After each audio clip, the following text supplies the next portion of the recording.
Welcome. Thank you all so much for joining the next installment of our Women in Media Meetup event. The Women in Media Meetup brings together women in the media industry to discuss the most pressing trends in media, publishing, and advertising while promoting mentorship and open dialogue in the industry. Typically held in person in New York City, the silver lining to the current circumstances is we're able to open our events to everyone across the globe through virtual webinars. We are so happy, sorry about that. We are so happy to welcome our panelists from across the US today, including Jayne Babine from MightyHive, Linda Ong from Civic Entertainment Group, and Rachel Tuffney from Dianomi.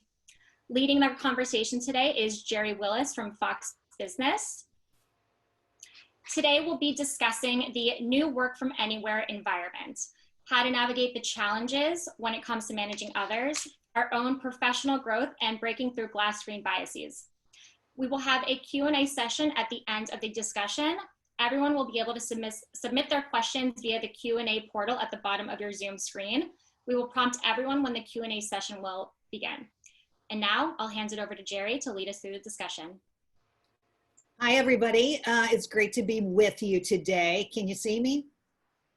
I don't know. I think I'm up. So I'm just going to start. So yeah, we've got an exciting group of people here today, really experienced women with great backgrounds who want to share their best thoughts, best practices really for working remotely. Before we get started, I wanted to share just a couple of numbers from a Gallup poll taken way back in May at the height of the work from home experience.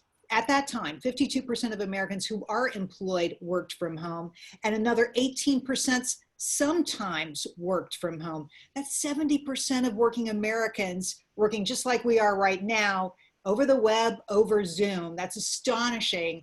And now executives say, hey, guess what? We're going to continue this. We're going to double down on it. Some 82% of executives in a Gartner survey said they plan to continue the experiment. But the question is, of course, how do you do that well? So let's get started. We're 4 months into this grand experiment, and we're still learning new things every day about remote work. And some very smart people like Jayne from MightyHive have pulled on, their experience from other situations in their professional career. Jayne, tell us what you did in your background that plays into this. Yeah, thanks, Jerry. In prep for this, I recognized that in my career, I had the opportunity to actually help open up a New York office for a company that was expanding and was headquartered in Virginia. So, by taking a job and signing up for really an opportunity to open up a new presence in New York City, by default, I was signing up for a remote office work environment. All of our back office, all of our leadership team was in, down south in Virginia. And so very quickly I had to learn how to, number one, make sure they understood the New York market, but also be able to report back the updates and progress that we were making in the new territory where they had never had a presence in their 20-year company history. So this wasn't a new thing to you. There were lessons you took from that first experience that you're using now. What are they? Yeah, and part of it is, preparation whenever I'm dealing with my upper management, making sure that I'm fully prepared, my notes and agenda, so we can use the time effectively. If I only get 30 minutes or an hour with a group or with an individual, making sure that I have my, things that I need to tackle or things that I need to escalate thought ahead of time to use the time that we have scheduled virtually in a conference call or in a virtual environment to its max capability. So I think one of the challenges for me at least is that there's the professional Jerry and there's the work Jerry, right? And suddenly you're living in this one space and it's hard to distinguish between the two. How do you do that? And Linda, you've talked a lot about taking care of your own mental health through all of this. Speak to those two issues. Yeah, thank you, Jerry, and thank you, Sammy, and the team. It's lovely to be here.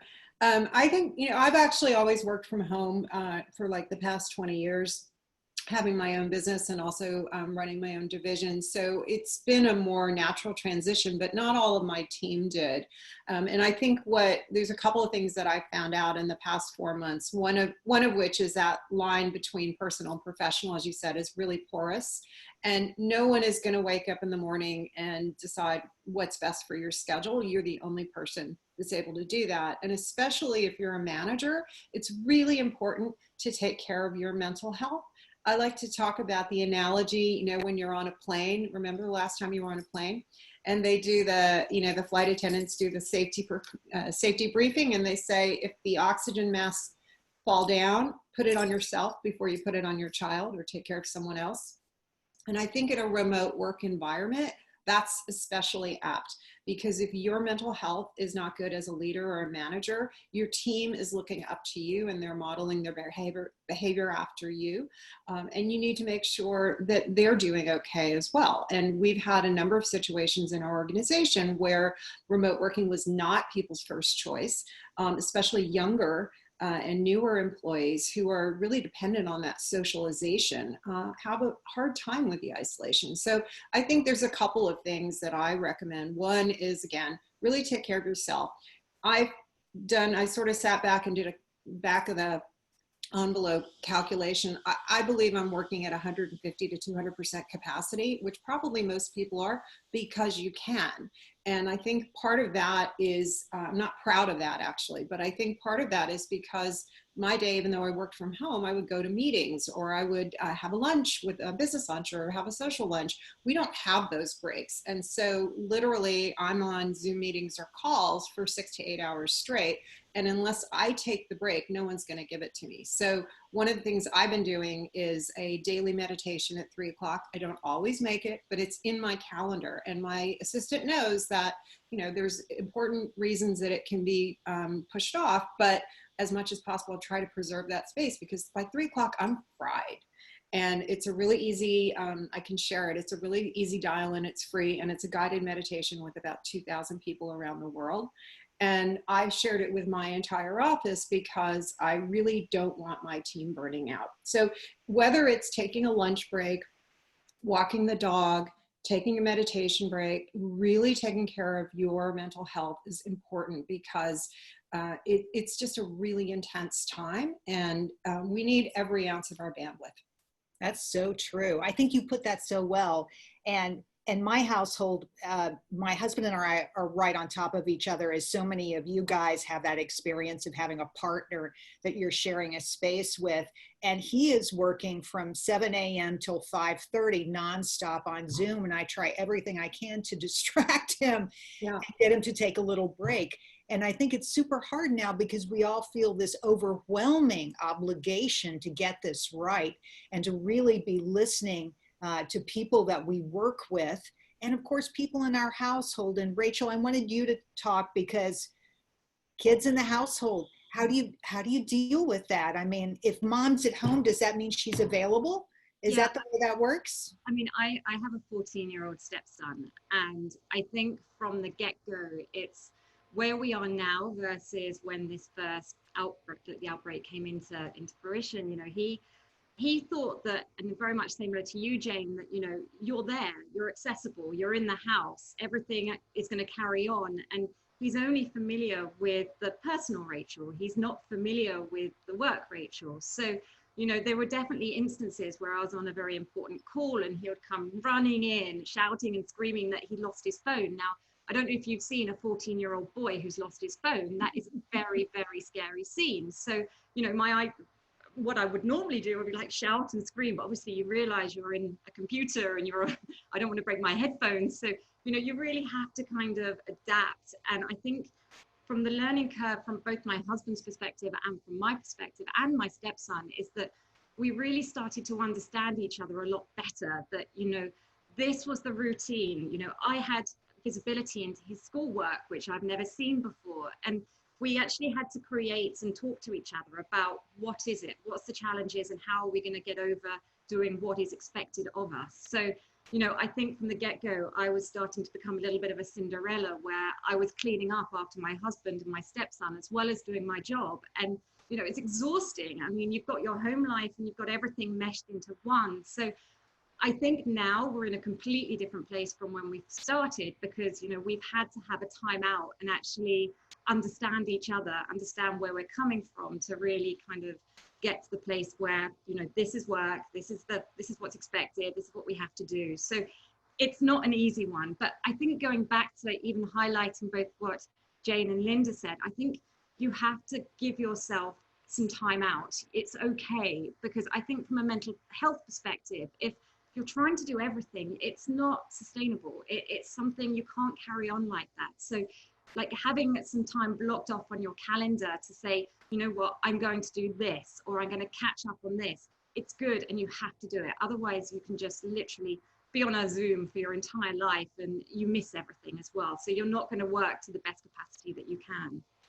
It reminds me, so sometimes I disappear and go on a trail run, because normally I'm up in the Berkshires, which is like a mountainous area, and you know, I'll post stuff on Instagram knowing that everybody at work is actually seeing that, right? But yeah, that time off is critical. Jayne, I also wanted you to get to, you've got what, a 4-year-old, a 4.5-year-old? How do you manage that? Yeah, when we first went into lockdown mode, I say, you know, I immediately blocked off my calendar, and I love what Linda said, that you actually own and control your time. And so I communicated to my team and my managers that, like, I'm going to need to block off 8 to 10:30 every morning to do some form of homeschool, because school shut down. And so my daughter was in preschool at the time, and I started to, you know, try and engage her. And I realized probably about 2 weeks into it that I am not a qualified educator of a preschooler. And it was very frustrating, right? I would get burned out, and then I'd still have to clock in at 10:30 and start my Zoom calls for my normal kind of career.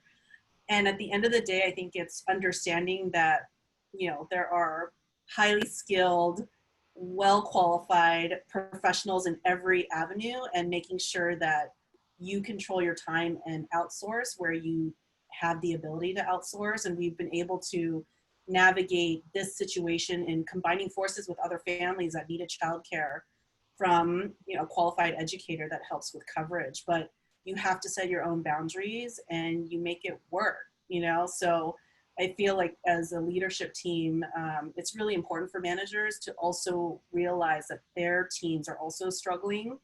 And, you know, we have parents who are single household, dual income households, you know, older parents where they're caregivers as well. And it's just a different time, and a greater need for understanding, I think. So blocking off time is my advice. That's worked for me. Greater need for understanding. I think that's just so smart. I want to circle back to the fact that you all are also managing big groups of people, right? And Linda, you know, we talked about this. We're past that point in the curve where, you know, executives are saying, oh, these people aren't really working. Nobody's really worried about that anymore, because we're spending so many hours doing this. Yeah. But I wanted you to address specifically, because I thought in the pre-call you were great on this topic, which is onboarding new people, because especially younger people, there's a danger that they get lost in all of this. I'll tell you one quick story and then I'll let you take it away. A friend of mine who manages a lot of people in the magazine industry said that when they first went into lockdown, one of the young women there wanted access to the building because she tended to spend a ton of time there because she lived in a tiny little apartment in Manhattan. You know, she was concerned and worried about what was going on in the city. And ultimately, she's even now almost living in this building because it has services. She feels safe there. I mean, young people in these office settings, they rely on it for more than just work, obviously. Sure. Take it away, Linda. Yeah, no, well, first of all, I like to second everything that Jayne and Rachel said, because I think the emphasis on taking care of your personal aspects of your life when you're considering your professional aspects are really, really important. And I think exactly what you said, Jerry, in terms of onboarding younger people who are really dependent on the socialization. We actually were in a situation where we recruited, interviewed, hired, and onboarded onboarded a wonderful young lady who I've never met in person. None of our team has met in person. And it was scary because it was scary for her. It was scary for us. We were really, really concerned about creating an environment and a culture through Zoom and through other electronic means that could in some way not replace, but fill a little bit of the void of what we were missing physically. And one of the things that my team came up with, and I'm really proud because, we created this priority, and I said to the people that would be managing her, I really put it on them to say, how can you make up for that absence in a way where it doesn't feel forced or awkward? And they came up with a really great way of onboarding this young woman, where in the beginning, they had a whole plan, first of all, for the really, the first 3 months of her being on board. But the first month was the most intense. And the first month was really about how can she acclimate to our team. The second month was how can she acclimate to the larger company. And the third month was how can she acclimate to the industry and the business. And so we really prioritized her curriculum in a way that's now becoming a model and a template for the rest of the company. But I think one of the things that my team came up with that I'm most proud of is they decided that one of the most critical pieces of onboarding a new person was giving them a sense of that culture, giving them a sense of camaraderie and companionship. So they created office hours where essentially it's like this. It was a Zoom with 4 people or a small group of people that she would be interacting with on a regular basis. And they didn't really have to talk to each other. I could be off doing something on the side, sort of simulating a little virtual room. But it's the kind of thing where you could say, hey, who do I talk to about this? Or, oh, I just heard about this on Twitter. But just to replicate that camaraderie was really, really important. And she's now been with us almost 2 months, and she has done fantastically. She's a rock star. She was very open. But I think she really feels that she has a sense of knowing who the personalities are. We made a lot of efforts to introduce her to the whole team, but I think it was those office hours, those, random spontaneous interactions where you're not talking about anything in particular, but you have access to people was really critical. Yeah, I would give a suggestion that one of our consulting teams had. They also rely on very close contact, and they all sat together in the same pod in the office. And one member of her team introduced this platform called Discord. I don't know if you're familiar with Discord. Yeah. I hadn't heard of it until we went into lockdown, but they've been able to implement Discord where it's really popular with gamers. Yeah. Having an always on connected and kind of the listening audible access to people on your team has really helped them kind of keep that connection despite being physically distant from each other. Yeah, I think the connectivity is just so important. I mean, I have a very young team and they've kind of dispersed now across all of the US, but something that I do is have, even if it's just a 5-minute conversation at some point in the day with them, just to make sure that, just to hear what's going on, what the goals, what are the objectives, but also to make sure that they're okay, to make sure that from definitely that mental health perspective, that if there's anything I can do to help them, what is it? Like, how can we, some people have just felt so overwhelmed. You're at work, you can kind of see what everyone's doing and the visibility of people working hard. And I almost feel that some people are really trying to overdo it because they're not there. People can't see what they're up to. So, they're kind of burning themselves out. So for me, it's like, look, it's okay. Like it's all right to feel like this. It's normal. And I think that that's where sometimes you can just feel isolated, in particular, like with people who live in small apartments in Manhattan. It's scary. It's really hard. So I think having that continuous connection with your team is just so important. Rachel, I would add to that, we've instituted every morning we do a 15-minute scrum call. We sort of modeled it off the tech scrum. And it's not meant to be anything other than what do you need for the day. It's not an update or a report out. It's what do you need? And sometimes the answer is nothing. And sometimes it's like, I need this by 12 o'clock.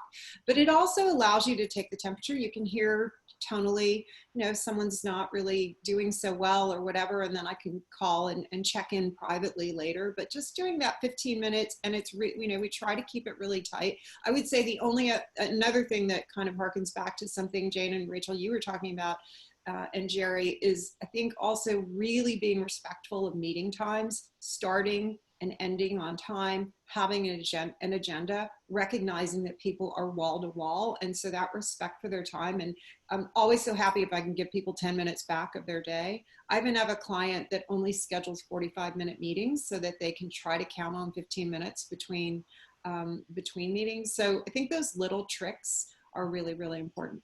I think those are great. I wanted to ask each of you, you're taking care of your employees, right? So that you can have best results, but there are also goals for the business that even now, you know, amid COVID-19, you have to keep driving for, right? I mean, you know, how do you do that in this situation?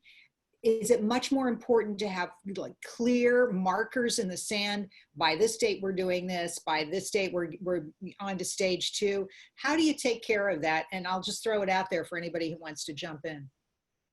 I'm happy to jump on that.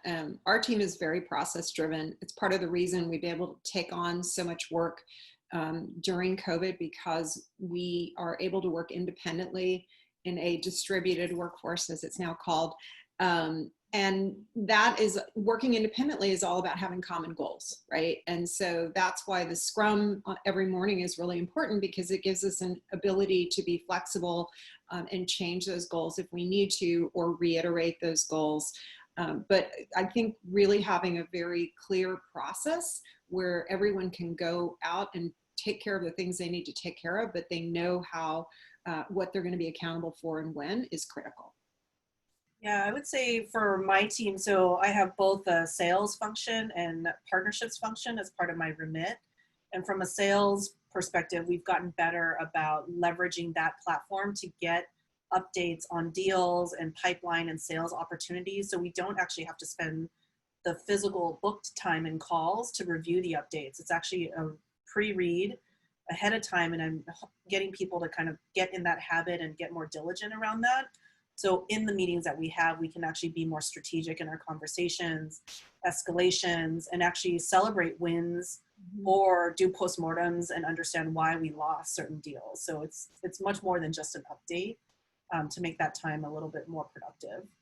And I think even just from a personable perspective with our clients, so again, I oversee sort of the sales and business development side of the business as well. And, you know, you're in somebody's living room, you know, you are kind of in their house, and you're going to talk about how other people are getting on. So I feel even with our clients, we've become a little bit closer in some respects, because we understand what they're up against as well. So I mean, we would normally be flying to the West Coast and having meetings, and that's been eliminated. So I'm finding that you're doing even more now, really, in terms of those connections and meeting people, but it's a completely different dynamic, and it's definitely something that we're learning, and we're going to be continuously learning.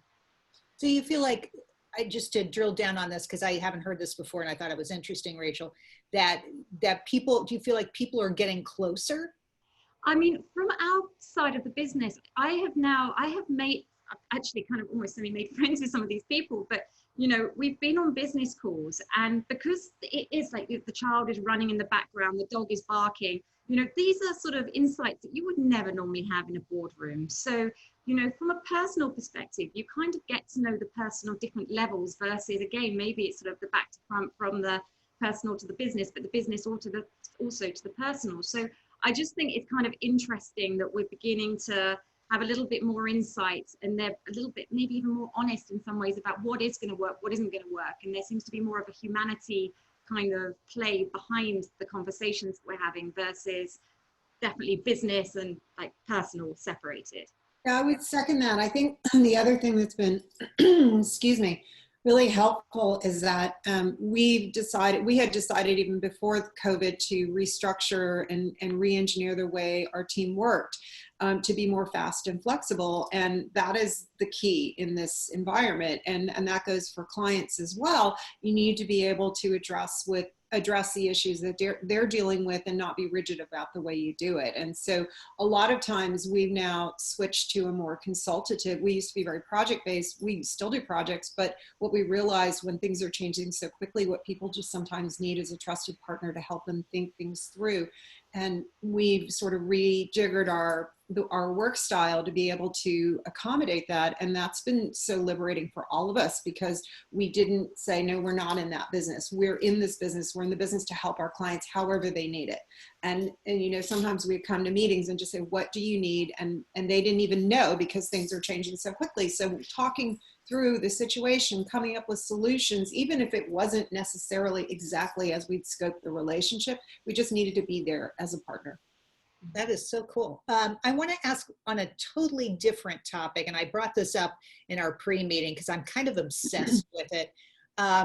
The idea that there are opportunities in this that did not exist before. Now, personally, I found a ton of this because, you know, I spend my time mostly reporting, right? So my job is to go out and gather information. Well, I can do this in an entirely new way.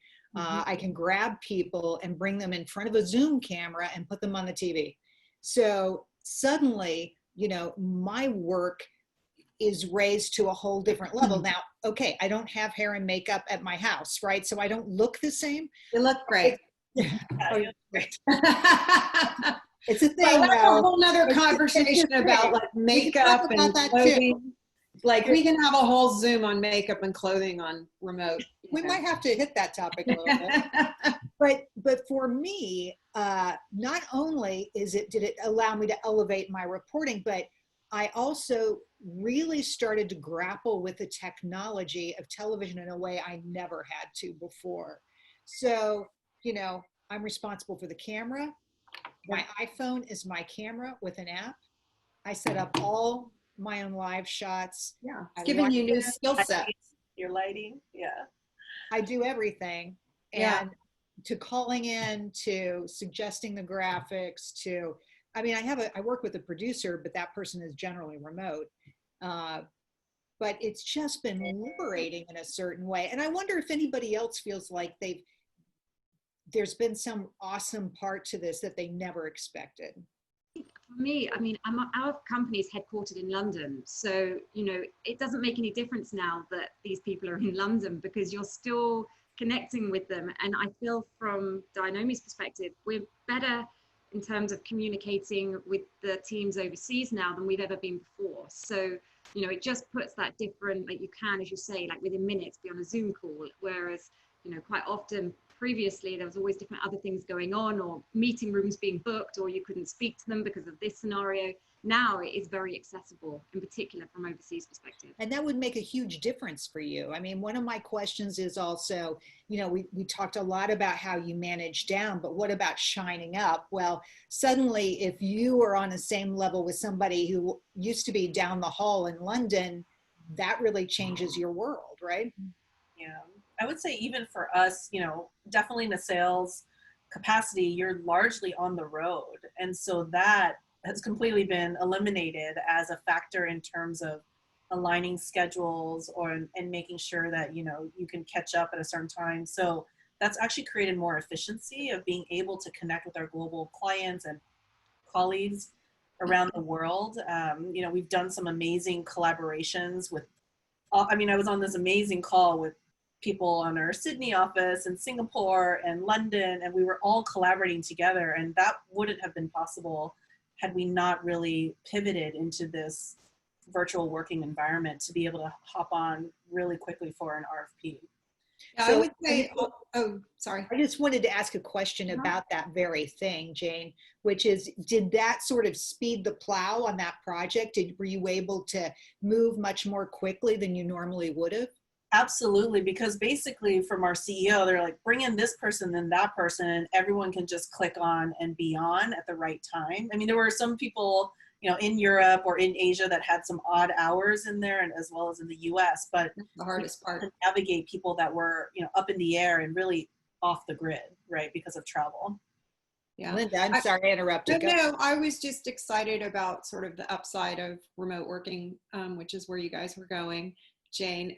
I also, you know, COVID actually accelerated a lot of the plans that might have been even 2-year plans for us. So for example, the work that we do in culture is very much about bringing together a community of clients and experts and academics and journalists and creatives and creators. I had always envisioned, wouldn't it be great to have a conference in person, which is, you know, a huge undertaking. And what happened when the quarantine the shutdown was announced in mid-March, a week later, we had our first Zoom call where we brought all these people together in a private salon. And we're now about to conduct our 14th session next week. And we've had celebrities and experts and social activists and, you know, people on the ground, on the front lines. And it's been so exciting to really curate all these people that would have been really very, very challenging to put together and expensive to put together in person. So in that way, it's been it's allowed me to realize a lot of my ambitions much more quickly than I thought. So interesting. It's just, I think when you least expect it, these opportunities open up and you just have to jump right at them. I do want to ask you guys if you think remote work like this is sustainable. Can we keep doing it? Is it possible to keep working this way and to be as productive as we've been? Rachel? Yeah, I mean, for us, I think it depends on the vertical, the industry, but, you know, for us specifically, before COVID, I would have said, no way, this isn't sustainable. Like the thought of not being in the office for 2 weeks was like, whoa, what are we going to do? But, you know, this is how many months later, and actually we're proving ourselves out. But I do think it's so important, going back to what we were talking about at the beginning, it's about having those best practices, because everybody wants to, as you say, even like monitoring up, and, you know, you always want to look better for your boss. And I feel as if a lot of people we go overboard, and, you know, you can't, that isn't sustainable to burn yourself out, to be Zoom after Zoom after Zoom. That is just not good practice. So I think as long as sort of the strategy and some people are better than others, but, you know, for us, I mean, it's definitely proving itself out. I mean, I would never have said that prior to this, to be honest with you.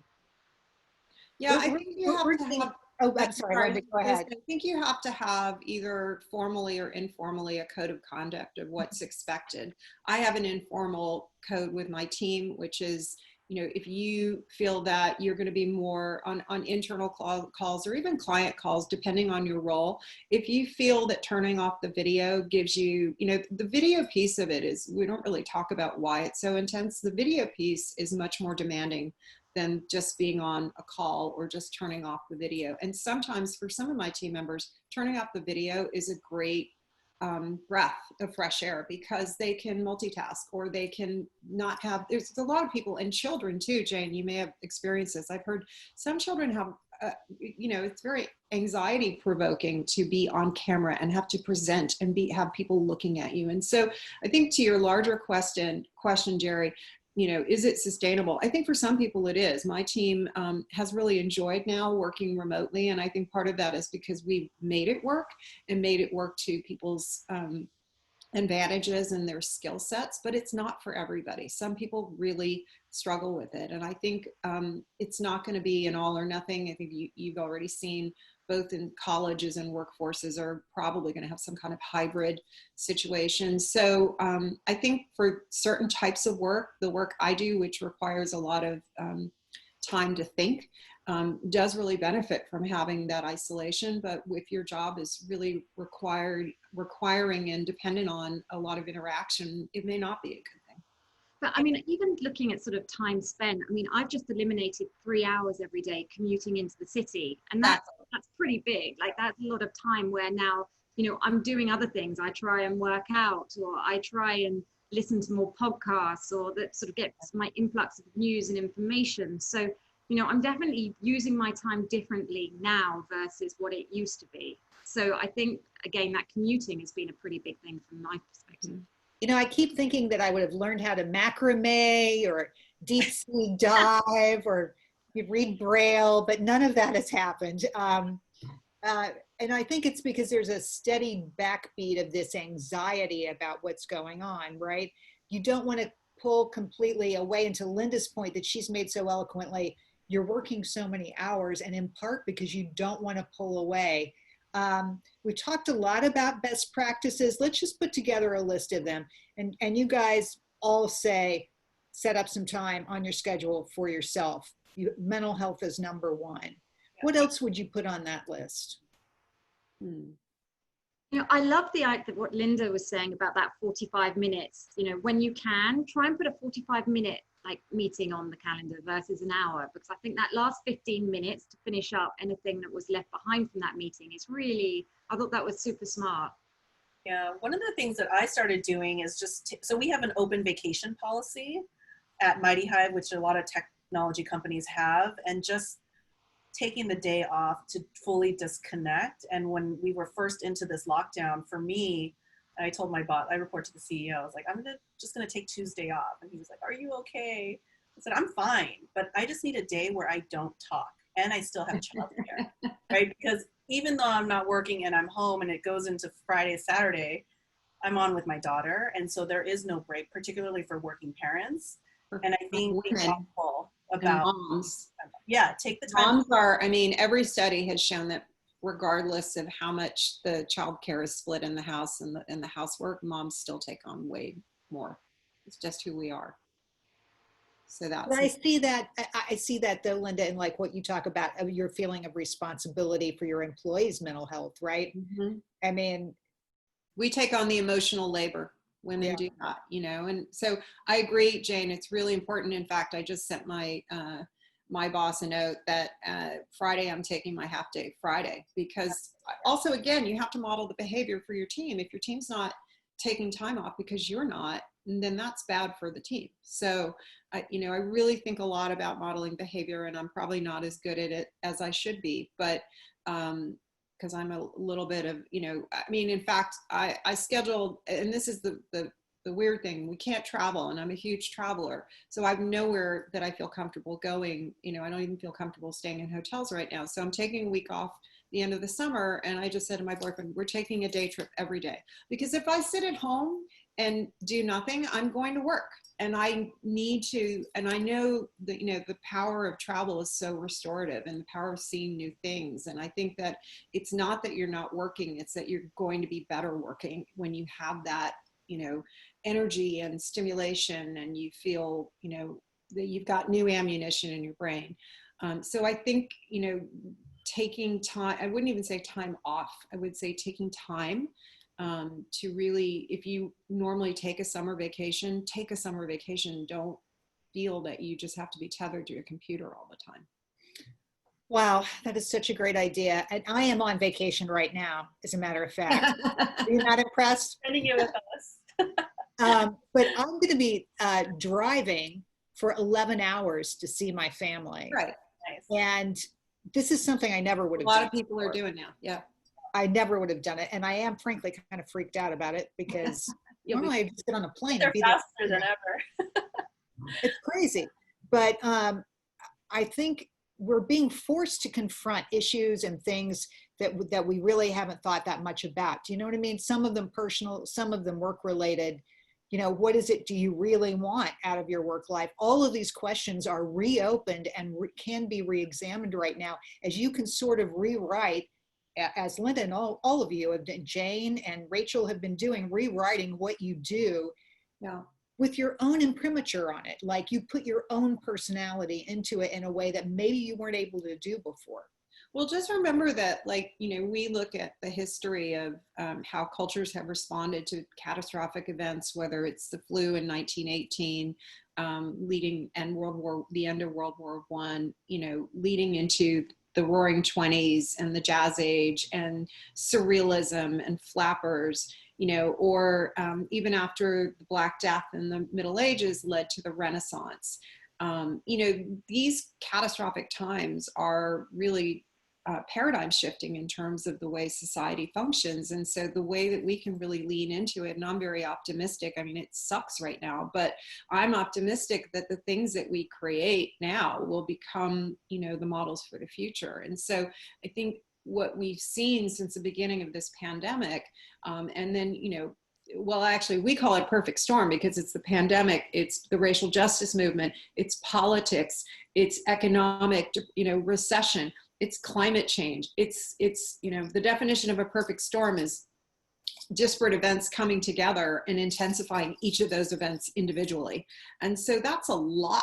And I think really kind of thinking about how you want to reset your life and what the role of work is in that, as opposed to resetting how you work. I mean, even though we've all focused on how we work, people are having really an existential moment right now. A lot of people are moving out of cities, or people who fled to second homes are deciding to stay there, put their kids in school, and really investing in the local communities. So this is really going to be very transformational for all of us. Couldn't agree more. And that was actually a great wrap to us. How would you feel about opening the Q&A box early? Great. All right. Bring it. I'm trying to bring it. Q&A box does not want to open. Hey, Sammy, can you help us out here, my friend? Yes, I'm just going to read off Beautiful. one of the questions. Yes, great. So we, you know, in this working from home environment, it's really hard to turn off that always on, always available mentality. So we're just wondering, how do you shake that feeling of needing to reply to emails that come in after work hours? How do you navigate, manage that? Any advice you guys may have for that? Well, I'm a victim and a perpetrator of that. So I often, like late at night, will have a thought, write an email. I tell my team, if you get an email from me off hours or a text, you are not required to respond to it until working hours. It just maybe that's when it's convenient for me to write it, or when I have the thought.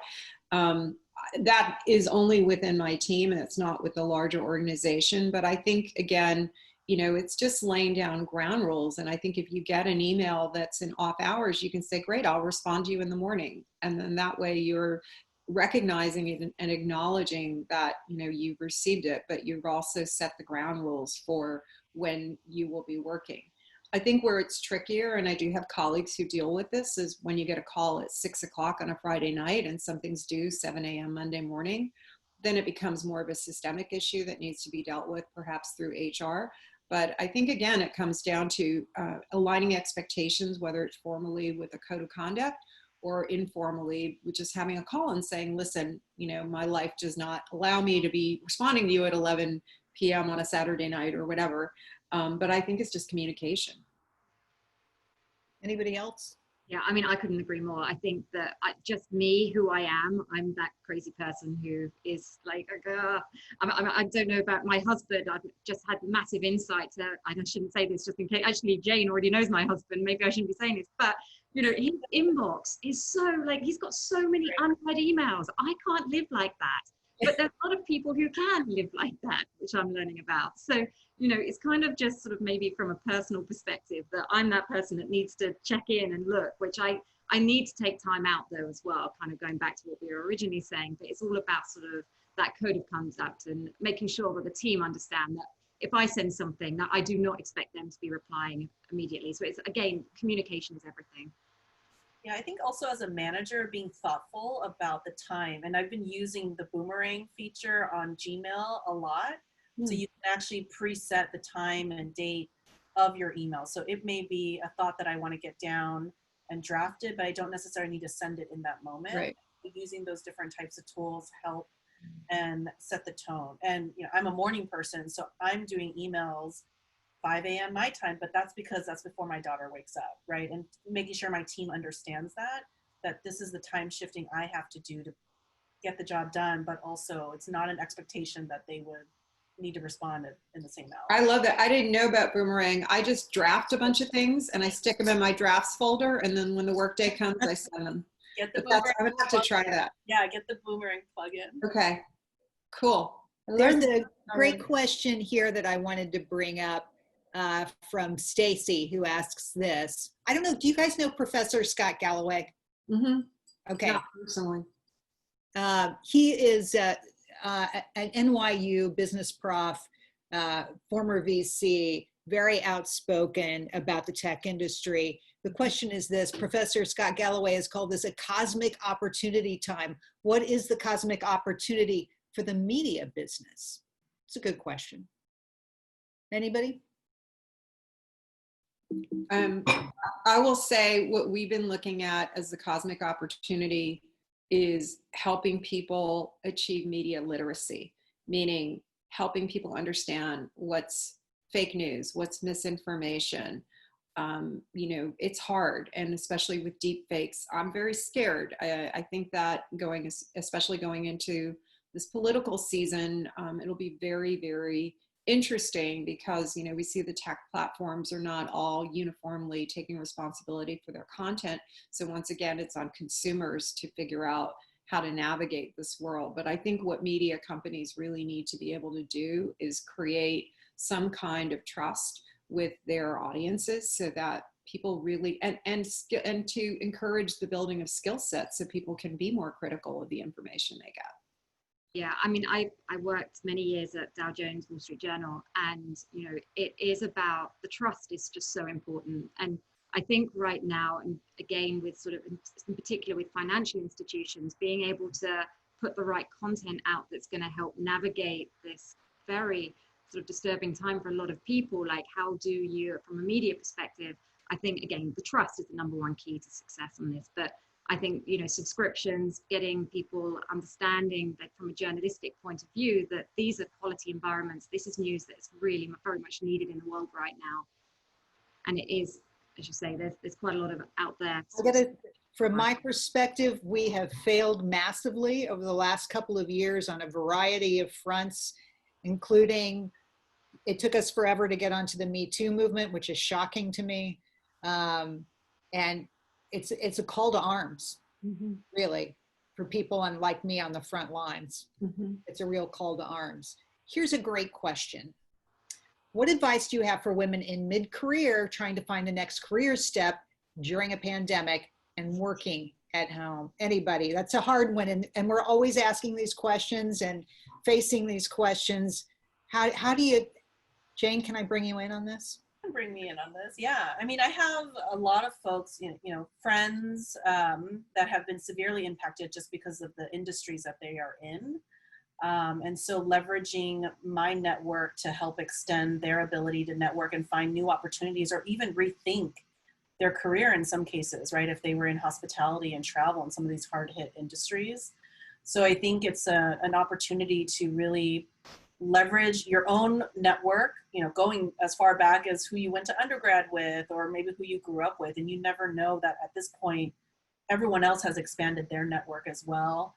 I also am part of a number of women leadership like networks or Slack groups, like Ladies Get Paid. That has also been a great avenue to just find new job postings and just kind of trying to pay it forward and, you know, pass along the information that there are companies hiring out there. It may not be what you did before, but you have to be open-minded to embrace the change that this world is going through. Yeah, I would add to that. And I would say, you know, I have a 24-year-old son who graduated in December, who was just starting and very actively interviewing for his entry-level job right when the pandemic hit and the quarantine hit and the hiring freezes hit. He was, you know, cut off just on the verge of getting an offer. But I think my advice to him was the same that I would give to anybody who's looking to either pivot or get a new job, which is use this time constructively, because if people are not hiring right now, that doesn't mean you can't be working. You could create, in his case, he got a job as a head coach for a sailing team because he's a sailor, and that's not, he wants a career in marketing and media, but at least he's getting management experience, he's getting leadership, he's managing 60 kids. He wouldn't have had that as an entry-level position. But if you're mid-career, you know, you could, you know, involve yourself in activism or community services and create a project for yourself, or find something pro bono where you can literally, after, hopefully there's going to be a time when people start hiring again, and you can answer with pride, what did you do over the pandemic? How did you spend your time? And I think being able to look back at a body of work or accomplishment of some kind is really, really important. So whether that's writing a book, or again, volunteering, or whatever, tutoring or mentoring or whatever, just being able to say that you accomplished something over this period of time is what I think is what I would look for if I was hiring somebody. And I would say also just staying focused and positive, because I think it's very easy. You know, I went through a moment when I was probably about 38, 39, where I was just questioning myself about absolutely everything and going around in circles. So you know, it wasn't until I actually wrote it down and really understood what it is that I was trying to achieve, it made me realize, okay, this is my goal, this is what I want to do, and I stuck with it. But for me as well, personally, I found that a lot of my friends who I grew up with and who were with working women, had quite a lot of them had sort of dropped out, and I totally get it. You know, we wanted to spend more time with their kids, but I felt as if I was a little bit of an island by myself at this age. So, you know, I do think the networking groups is super important to talk to people as well. Mm-hmm.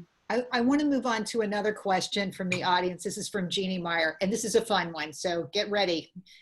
This is from Jeannie Meyer. You are all in male-dominated fields at a time when business has gotten really personal. Have you had any awkward moments with male colleagues when it comes to fashion/hair or other optics? And now, how have you dealt with them? All right. I open it up to the floor. Somebody jump in. That's a great question.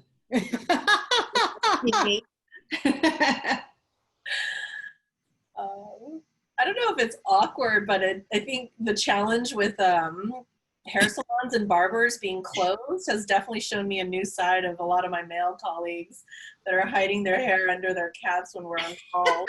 That's been really funny. You know, my husband had to get a haircut in like a speakeasy sort of hair salon situation in Williamsburg. But yeah, that's one I can think of immediate. Well, I have to cut my husband's hair. You do? I've got the razor, and I'm pretty good now. I mean, I've got a backup job if I need it, I think. A barber shop. Anybody else? A good friend of mine. It wasn't actually me personally, but I was talking to her the other day, and they were recruiting. She was doing these interviews, and this guy was actually laying on the bed while he was being interviewed, which I thought was a bit weird and awkward. And she said, I just didn't know how to navigate or handle that. Wow. Personally, but I thought that was kind of an interesting one. Linda? Well, you know, I haven't really, honestly. I think more it's about me questioning. I'm very interested in, you know, if and when we all start meeting in person again, if people will go back to putting on sort of the armor of lots of makeup. And, you know, I think that the post-COVID aesthetic is much more natural, and, you know, I'm letting the gray show, and, you know, it's for me, it's less about interaction with male colleagues, and I'm actually more interested in how women sort of now kind of normalize whatever the new, less produced look. I'm fascinated by this because Yeah. I think that the new normal in my business, I'm wondering, I mean, I just don't know because I got slammed for wearing glasses the other day on air, but I think people want more veracity and they want more sort of realness. Yeah. That idea that you're sitting in this fabulous, fabulous studio and that, you know, your hair is perfection and your makeup, like, I think that's a reason for distrust now, not a reason to tune in. But I could just be a middle-aged woman who's really No, I agree. I mean, sometimes I turn on the TV and I do still watch linear TV, and it's kind of startling how it just feels like there's still an aesthetic on linear television, which is so different from, to your point, sort of the veracity of real life. And we've been watching as Gen Z and younger millennials have really promoted this idea of what we call aspirational realness, which is, you know, not about the contouring and the sculpting and the injectables, but really about, you know, elevating real beauty. And even you have, you know, brands like CVS saying we're not going to retouch the photographs on the models, and that's become, as you guys know, a huge movement. And I think that standards of professionalism hopefully will be more humane to women, because it's really women who have had all the pressure. The men, I mean, I think, I love the question Jeannie asked because I've never thought about that, but I think for men, it's really like, to your point, do I wear the hat? Do I shave the beard? Jerry, you're saying your husband goes in the pool and comes out and shows up on a Zoom. You know, women don't have that luxury. We still have a lot more of a premium put on how we present ourselves. And I think that Zoom has allowed other women to be more forgiving of women. which is the key, I think. We're very hard on each other, I think, sometimes. Yeah. Well, you know, we came from decades of having to be competing against each other, and now, you know, we can support each other, which is refreshing. Refreshing and an improvement. Yeah. let's get some last thoughts in here. Rachel, you want to start some last thoughts on working remotely and just your takeaway from what I thought was a great conversation, and I take no responsibility for it, but I thought you guys were terrific. Great job.